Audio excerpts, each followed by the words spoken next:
Welcome to Ayurvedic Pathshala. If you like the videos, hit like and subscribe and keep watching. Hello students, कैसे हो आप सब। अब जैसा कि आप जानते हैं कि हमने अपना नवजात शिशु आहार, ये जो टॉपिक है, इस पे आजकल हम डिस्कस कर रहे हैं और इसका आयुर्वेदिक एस्पेक्ट फर्स्ट पार्ट हमने ऑलरेडी यूट्यूब पे अपलोड किया हुआ है।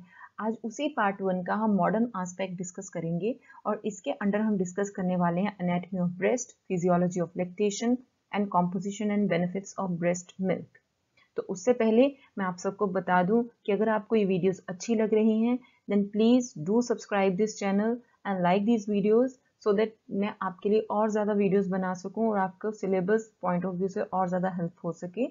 और ये जो वीडियोस हैं ये अंडर ग्रेजुएट और पोस्ट ग्रेजुएट स्टूडेंट्स दोनों को सिलेबस में काम आएंगी। Even teaching faculty can also follow this to compile their notes. So first of all, anatomy of breast. आपको ये पता ही होगा, थोड़ा बहुत आपने देखा भी होगा ये फर्स्ट ईयर में, कि ब्रेस्ट किन टिश्यूज की बनी होती है। अब जैसा कि आप जानते हैं कि ब्रेस्ट आउटर साइड में क्या होती है, स्किन, राइट। आउटर साइड में क्या होती है, स्किन। सबसे पहले आपको ये पता होना चाहिए, है ना, स्किन होती है। और स्किन के ऊपर एक नोड्यूलर सा ब्लैक कलर का स्ट्रक्चर होता है, ब्लैक और brown, which is called nipple, right. Black और brown colour nodule, that is nipple. Protuberance होती है और उस निपल के around this dark black coloured या फिर ब्राउन कलर्ड का एक एरिया होता है, बिल्कुल सर्कुलर डिमार्केटेड एरिया निपल के साइड में। This is areola, this is areola. And very important, areola पर सीबेशियस ग्लैंड्स होते हैं हमारे, इस चीज को याद रखना, सीबेशियस ग्लैंड्स। और ये जो सीबेशियस ग्लैंड्स हैं at the time of pregnancy ये स्वेलअप कर जाते हैं, इनमें इनका साइज इंक्रीज कर जाता है ड्यूरिंग प्रेगनेंसी और उनको हम बोलते हैं मॉन्टगोमेरी ट्यूबरकल्स, राइट। क्या बोलते हैं, मॉन्टगोमेरी ट्यूबरकल्स, है ना।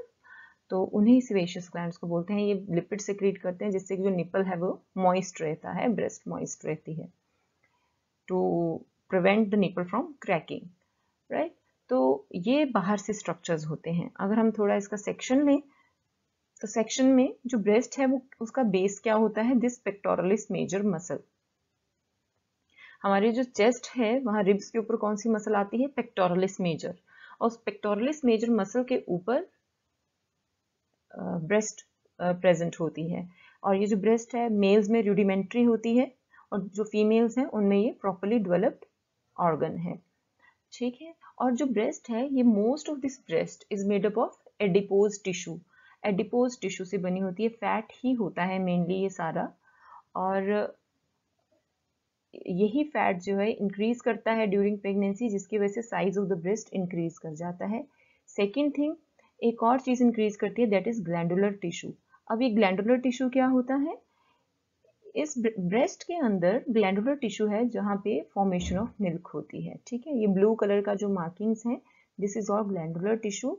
और ये जो है इसके अंदर मिल्क फॉर्मेशन होती है। और विद टाइम जैसे जैसे बेबी सकिंग करता है, बेबी ज़्यादा फीड लेता है और जितने अच्छे से फीड लेता है, ब्रेस्ट पूरी एम्प्टी हो जाती है, तो उतना ही ये स्टिमुलस देता है ग्लैंडुलर टिश्यू को टू मेक मोर मिल्क।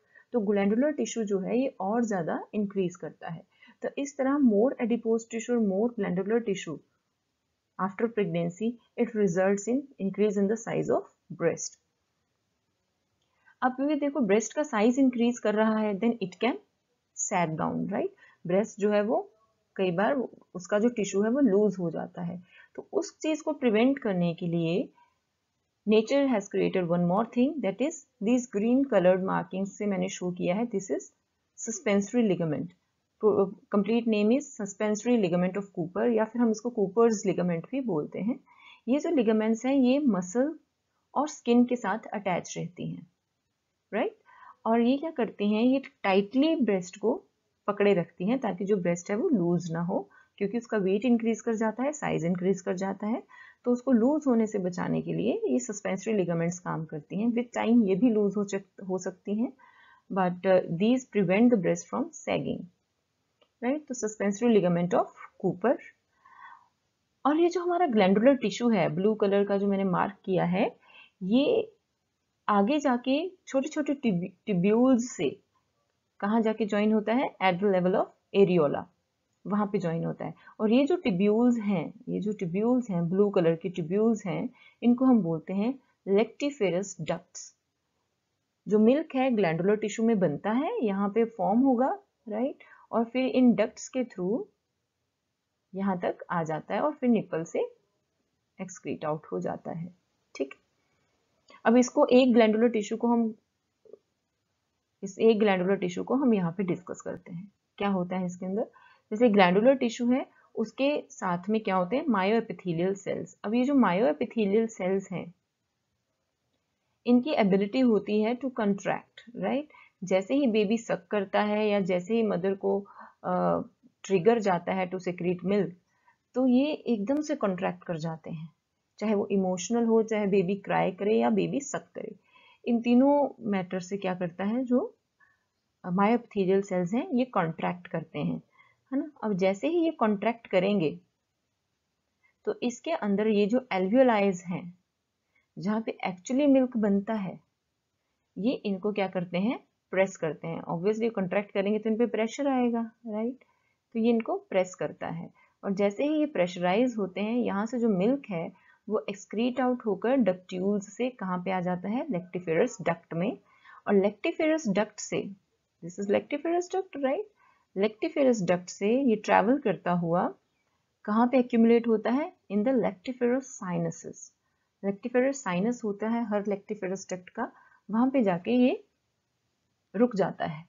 और जैसे ही बेबी सक करता है, ये सेक्रीट हो जाता है मिल्क फ्रॉम द निपल। तो इस तरह निपल पर ऑलमोस्ट 15 to 18 इतने पोर्स होते हैं निपल्स पर, जिससे कि बेबी सक करता है। और जब भी ब्रेस्ट फीड करवाती है मदर, थोड़ी देर के लिए जो मिल्क है वो यहाँ पर स्टोर होता है, और जैसे ही बेबी सक करता है वो एकदम से बेबी के माउथ में पोर आउट हो जाता है। तो ये लेक्टिफेरस साइनसेस बोलते हैं इनको। ठीक है, तो ये एक बेसिक सी अनाटमी है ब्रेस्ट की। Okay, so let us discuss about the physiology of lactation now. अब लैक्टेशन क्या प्रोसेस है? लैक्टेशन इज द प्रोसेस जिसमें प्रोडक्शन ऑफ ब्रेस्ट मिल्क और उसकी सेक्रीशन सबके बारे में डिस्क्रिप्शन दिया होता है, दैट कम्स अंडर लैक्टेशन। और इसमें 4 प्रोसेसेस आते हैं। One is mammogenesis, lactogenesis, galactokinesis and galactopoiesis. इनके बारे में हम थोड़ा थोड़ा साथ साथ में डिस्कस कर लेंगे। अब ड्यूरिंग प्रेगनेंसी क्या होता है, प्लेसेंटा होता है मदर के वूम में, है ना। प्लेसेंटा की प्रॉपर्टी होती है कि वो रिलीज करता है ह्यूमन प्लेसेंटल लैक्टोजन और progesterone. Both these hormones are responsible for the glandular tissue increase. तो जो ग्लैंडुलर टिश्यू है ब्रेस्ट का, उसका साइज इंक्रीज करता है, वो टिश्यू इंक्रीज करता है, नंबर इंक्रीज कर जाता है उसका। और दूसरा, alveolar cells also mature to make milk. तो ये देखा जाए तो क्या कर रहा है, मेमोजेनेसिस करता है। Mammogenesis means formation of breast. तो डेवलपमेंट ऑफ ब्रेस्ट में हेल्प करता है और प्रिपेयर करता है एल्वियोलर सेल्स को to make a product that is milk. तो इसमें हेल्प क्या करता है, ह्यूमन प्लेसेंटल लैक्टोजन और प्रोजेस्टेरोन। साथ में और ज़्यादा ग्लूकोकॉर्टिकॉइड्स हैं, एल्वियोलर ग्रोथ फैक्टर्स हैं, बड़े सारे फैक्टर्स होते हैं, बट मेनली हम इन 2 के बारे में डिस्कस करेंगे। ये 2 जो हैं ये रिस्पॉन्सिबल होते हैं। और दूसरा, एंटीरियर पिट्यूटरी ग्लैंड है जो मदर का, that releases prolactin, and prolactin also results in the maturation of alveolar cells to make milk, right? And this is to make milk. This is what? This is lactogenesis. This is synthesis of milk, right? This is lactogenesis. This is prolactin reflex. इसको हम prolactin reflex भी बोलते हैं कि जो prolactin है जो anterior pituitary gland में बनता है, वो alveolar epithelial cells को प्रिपेयर करता है कि वो मिल्क बनाए। तो जैसे ही बेबी सक करता है, इंटीरियर पिट्यूटरी ग्लैंड को इम्पल्स जाता है और प्रोलैक्टिन जो है वो मिल्क सेक्रेशन में हेल्प करता है। The more the baby sucks, the greater is the production of the milk, right. तो मिल्क की जो प्रोडक्शन है वो इंक्रीज कर जाती है। तो जो प्रोडक्शन ऑफ मिल्क है that is lactogenesis, formation of milk is the lactogenesis. और दूसरा प्रोलेक्टिन जो है वो मिल्क लेट डाउन में भी हेल्प करता है। किस में हेल्प करता है? मिल्क लेट डाउन में, मिल्क का ब्रेस्ट से बाहर निकलने में भी हेल्प करता है। लेकिन जैसे ही मिड प्रेगनेंसी की स्टेज में क्या होता है, अब इतनी ग्रोथ तो हो गई, अब ड्यूरिंग प्रेगनेंसी तो मदर मिल्क सेक्रेट नहीं करती है, तो उस टाइम क्या करता है, जो प्रोजेस्टेरॉन है that is secreted from the placenta, it stops the action of prolactin. इसको ये इनहिबिट करता है, जिससे कि जो सेक्रेशन ऑफ मिल्क है वो रुक जाती है। तो मिड प्रेगनेंसी में प्रोजेस्टेरॉन के इफेक्ट से मिल्क डाउन रिफ्लेक्स नहीं आता। What happens after birth? After birth this progesterone, इसका काम जो है वो स्टॉप कर जाता है, because there is no more placenta, तो प्रोजेस्टेरॉन नहीं बनता, जिसकी वजह से जो प्रोलेक्टिन है ये चैनल्स ओपन हो जाते हैं, और प्रोलेक्टिन जो है वो फॉर्मेशन ऑफ मिल्क में हेल्प कर देता है और मिल्क लेट डाउन में भी हेल्प कर देता है, दैट्स यू नो। और दूसरा क्या होता है कि जैसे ही बेबी सक करता है, क्योंकि निपल में जो है there is rich nerve supply in the nipple, और जैसे ही बेबी का सकलिंग इफेक्ट आता है, it stimulates the hypothalamus to release oxytocin। तो जो पोस्टीरियर पिट्यूटरी ग्लैंड है, पोस्टीरियर पार्ट है पिट्यूटरी ग्लैंड का, वो ऑक्सीटोसिन रिलीज करता है। और हाइपोथैलेमस साथ में क्या रिलीज करता है? It blocks the prolactin inhibitory cells. जो प्रोलेक्टिन को रोकते हैं उन सेल्स को रोक देता है। तो जब वो सेक्रेशंस रुक जाती हैं तो प्रोलेक्टिन जो है वो इजीली सेक्रेट आउट होना शुरू हो जाता है, तो जिससे जो मिल्क फॉर्मेशन है वो और ज़्यादा होना शुरू हो जाती है। और ये ऑक्सीटोसिन क्या करता है? This oxytocin it acts on this myoepithelial cells. ये मायोएपिथेलियल सेल्स पे एक्ट करता है और इनको कॉन्ट्रैक्ट करवाता है। जैसे ही ये कॉन्ट्रैक्ट होते हैं, जो मिल्क है वो लैक्टिफेरस डक्ट से आता हुआ साइनसेस में आता है और वहां से ये आउट हो जाता है। तो इस तरह से ये पूरा प्रोसेस काम करता है। ऑक्सीटोसिन और प्रोलेक्टिन का, ये दोनों हार्मोन्स चाहिए होते हैं हमें इस पूरे प्रोसेस के लिए। Then is what is the composition of milk? There are composition of milk देखने से पहले हमें ये भी पता होना चाहिए कि कितनी तरह का मिल्क हो सकता है एक मदर में। और जो कॉम्पोजिशन है ब्रेस्ट मिल्क की, ये डिपेंड करती है बहुत सारे फैक्टर्स पे। It also depends on the time of delivery, मतलब कितनी जेस्टेशनल एज का बच्चा है, प्री मैच्योर डिलीवरी है, मैच्योर डिलीवरी है, इस पे डिपेंड करता है। देन बेबी की नीड्स पे डिपेंड करती है, मदर की जो ब्रेस्ट मिल्क की कॉम्पोजिशन है उस पर भी डिपेंड करती है। तो ब्रेस्ट मिल्क में सबसे पहले जो टाइप ऑफ मिल्क निकलता है उसे बोलते हैं क्लोस्ट्रम। क्लोस्ट्रम बोलते हैं, जिसको आयुर्वेद में स्तन्य पीयूष भी कहा गया है। तो ये जो क्लोस्ट्रम है बिल्कुल ही thick yellow coloured thick milk रहता है, और ये शुरू के 1 से 3 दिन ही निकलता है। क्वांटिटी बहुत कम होती है इसकी, बहुत कम क्वांटिटी होती है, hardly 10 to 15 ml per day. तो इतनी कम क्वांटिटी होती है, लेकिन फिर भी जो बेबी की जो हंगर है that is satisfied with this milk.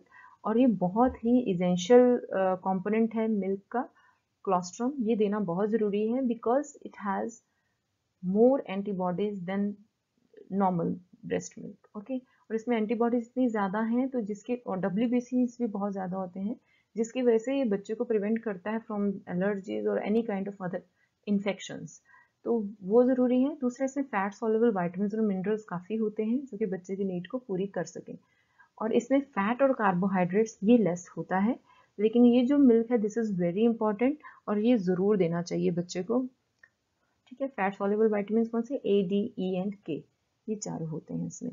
Then is the transitional milk. Transitional milk वो मिल्क है जो आफ्टर डिलीवरी 3rd से 4th डे रिलीज होता है till 2 weeks of after delivery. और इसमें फैट और शुगर कंटेंट धीरे धीरे इंक्रीज कर जाता है, और धीरे धीरे जो एंटीबॉडीज हैं, इम्यूनोग्लोबुलिन्स हैं, प्रोटीन्स हैं, ये कंटेंट स्लोली डिक्रीज कर जाता है। दिस इज ट्रांजिशनल मिल्क, क्योंकि वो ट्रांजिशनल फेज में है क्लोस्ट्रम और नॉर्मल मिल्क से। दूसरा मैं बताना चाहती हूँ मैच्योर मिल्क। जो मैच्योर मिल्क होता है वो काफ़ी पतला मिल्क होता है, थिनर मिल्क रहता है, उसमें वाटर कंटेंट बहुत ज़्यादा होता है। इसलिए जो बच्चे होते हैं जो कि टोटली मदर फीड पे होते हैं टिल 6 months ऑफ एज, उन बच्चों में हम कहते हैं कि बच्चे को बाहर से पानी देना भी ज़रूरी नहीं है, बिकॉज जो मदर मिल्क है that is complete food for them, it is complete food, complete drink for them, right. उसी से उनका वाटर कंटेंट रिप्लेनिश हो जाता है। और अगर प्री टर्म बेबी पैदा हुआ है तो ऐसी जो मदर है जिसने प्री टर्म बच्चे को जन्म दिया है, उनका जो मिल्क है that is highly rich in proteins, zinc, copper, iron, fats, calcium and phosphorus and other things also, उसमें ये बहुत ज़्यादा रिच होता है, ताकि जो बेबी की जो नीड्स हैं, बिकॉज जो प्री मैच्योर बेबी है उसकी नीड्स ज़्यादा होती हैं टू द सप्लीमेंट्स, वो चेक ऑन हो सके। इसकी वजह से जो प्री टर्म मिल्क है उसमें कैलोरीज भी ज़्यादा होती हैं, इम्यूनोग्लोबुलिन्स भी ज़्यादा होते हैं, ताकि वो उन सारी चीज़ों को रीच कर सके, बच्चे की न्यूट्रिशन रिक्वायरमेंट को पूरा कर सके। Then is foremilk and hindmilk. What is this foremilk and hindmilk then? ये हर मदर में होता है, फॉर मिल्क और हाइंड मिल्क। ऑलवेज रिमेंबर, जब भी हम बच्चे को फीड करवाने के लिए बोलते हैं मदर को आप गाइड कर रहे हैं, तब आप बोलते हैं कि तब तक बच्चे को फीड करवाएं जब तक कि उसकी ब्रेस्ट जो है वो एम्प्टी फील ना करे। उसके दो रीजंस होते हैं। Reason to give both foremilk and hindmilk to the baby, and second, जितना ब्रेस्ट एम्प्टी होएगी आफ्टर फीड, उतना ही ग्लैंडुलर टिश्यू को स्टिमुलेशन मिलेगा टू मेक मोर मिल्क, और उतना ही ज़्यादा ग्लैंडुलर टिश्यू और ज़्यादा प्रोलिफरेट करेगा ताकि वो मिल्क बना सके। तो इसलिए जो ब्रेस्ट जो है वो प्रॉपरली मिल्क जनरेट कर सकेगी। तो फॉर मिल्क क्या होता है? ये शुरू शुरू का मिल्क होता है, जैसे मदर फीड करवाती है जो अर्ली फीडिंग में मिल्क निकलता है, दैट इज फॉर मिल्क। और इसमें मेनली क्या होता है? Water content. अब सिर्फ वाटर कंटेंट होता है, तो इसलिए बच्चे की जो थर्स्ट है वो इससे सेटिस्फाई होती है। इसमें बाकी चीज़ें बहुत कम होती हैं, तो वाटर कंटेंट ज़्यादा होने की वजह से मेनली उसकी थर्स्ट जो है वो सेटिस्फाई होती है। बाकी इसमें प्रोटीन, मिनरल्स और वाइटामिन होते हैं फॉर मिल्क में। और जो हाइंड मिल्क है for hunger, this is very important, कि जो एंड ऑफ द फीड का जो मिल्क रहता है वो that is hind milk, and it is rich in fat and energy. High energy होती है इस मिल्क में, और इससे बच्चे की जो हंगर है वो सेटिस्फाई होती है।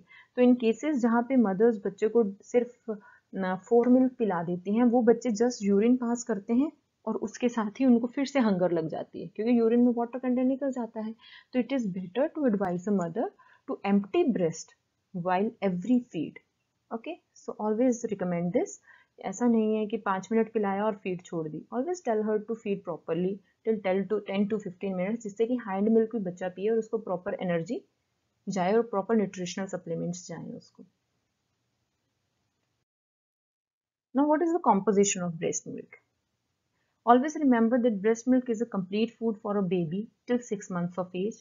After that, weaning starts. उसके बाद हम weaning start कर देते हैं ताकि बच्चा जो है वो बाकी चीज़ें भी खाए, क्योंकि फिर उसके जो न्यूट्रिशनल नीड्स हैं वो केवल मदर मिल्क से सेटिस्फाई नहीं होती हैं।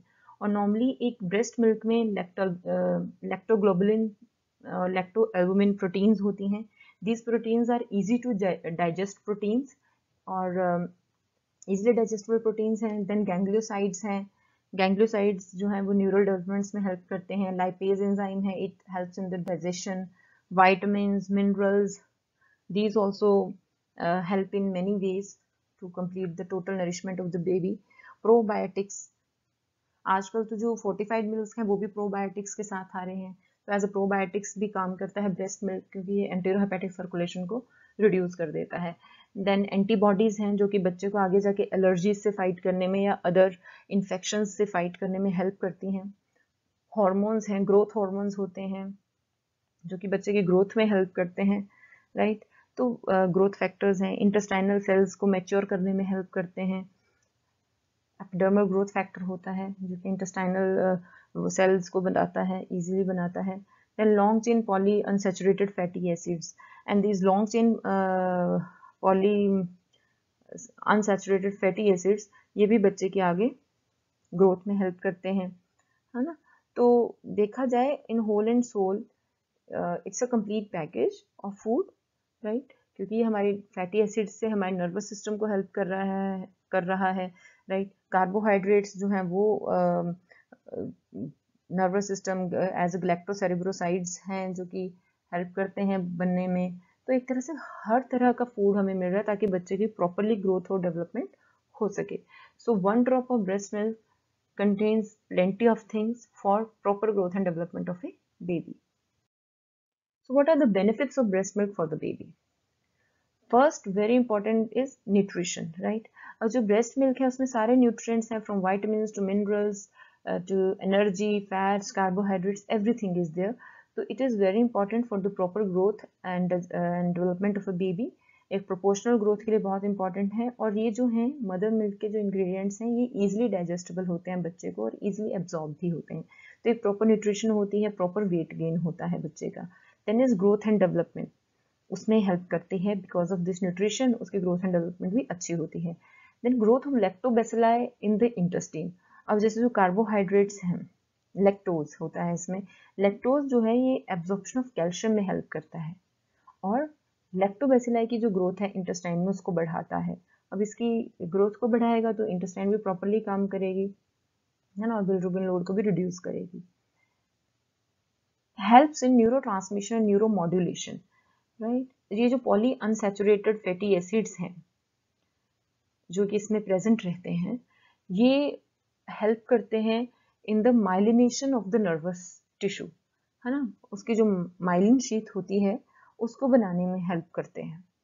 तो ये जो है ये भी कहीं ना कहीं हेल्पफुल है फिर न्यूरो ट्रांसमिशन और न्यूरो मॉड्यूलेशन के लिए, right. Then it maintains the electrolyte balance and helps the kidneys. Always remember this कि जो ब्रेस्ट मिल्क है इसमें वाटर कंटेंट ज़्यादा होता है, almost 88% is water, always remember this. और जो ब्रेस्ट फीड बेबीज हैं उनको हमें एडिशनल वाटर देने की ज़रूरत नहीं होती।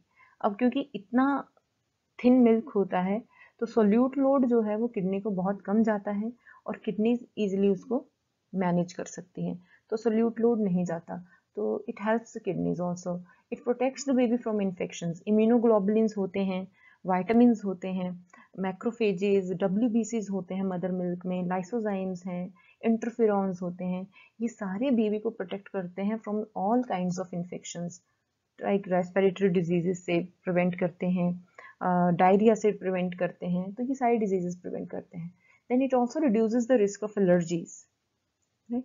अब क्योंकि intestinal wall epidermal growth factor जो है इंटेस्टाइनल सेल्स को फॉर्मेशन में हेल्प करता है, तो लेटर ऑन बच्चे को एलर्जीज भी बहुत रेयर चांसेस होती हैं। दूसरा ये डायबिटीज, हार्ट डिजीजेज, इन सबको भी रिड्यूस करता है। सेकेंड इसमें पॉली अनसैचुरेटेड फैटी एसिड्स हैं जो they also somewhere increase the IQ of the baby. तो जो बच्चे, इट इज सेम कि जो बच्चे ब्रेस्ट फेड हैं उनका IQ ज़्यादा बेटर होता है to the from the babies जो कि फॉर्मूला फीड पे रहते हैं। तो ऐसे और भी बहुत सारे मल्टीपल गुड इफेक्ट्स हैं बच्चों पर ब्रेस्ट मिल्क के। तो breast milk should be initiated and should be encouraged for the babies. Not only for babies, breast milk or breastfeeding, इसके जो benefits है they are also for the mother also, right? क्योंकि अगर mother breastfeed कराती है then it acts as a natural barrier for the next pregnancy to some extent, and it also reduces the risk of breast cancer, ovarian cancer, uterine cancer, osteoporosis, type 2 diabetes.